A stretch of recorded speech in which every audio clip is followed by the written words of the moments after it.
Ce le prepariamo 2 paste di mandorla oggi, che dite?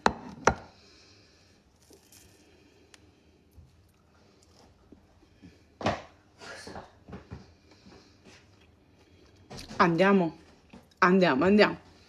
Per queste paste di mandorla ho comprato la farina di mandorle, oppure ho comprato le mandorle quelle sgusciate e le ho tritate. Ho messo zucchero a velo, ho grattugiato un'arancia, ci aggiungo un cucchiaio di miele,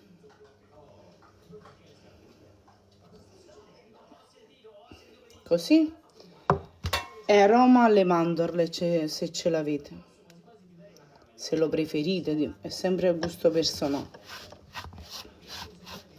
E aggiungo gli albumi.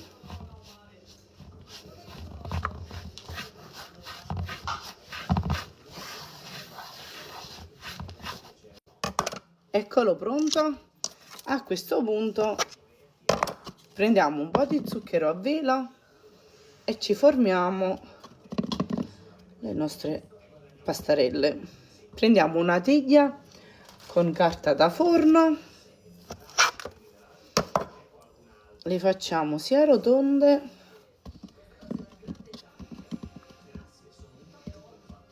così che a pizzicotto. Ecco qua, io le preparo tutte e torno, non vi muovete che torno subito. Io qualcuno ci ho messo la mandorla sopra, questi li ho lasciati così, e qualcuno la ciliegia candita, eccola qua. Io le metto in frigo per tutta la notte, devono stare almeno 5-6 ore. Le copro con una pellicola e quindi ci vediamo domani. Accendiamo il forno 170 gradi statico e inforniamo per 10 minuti.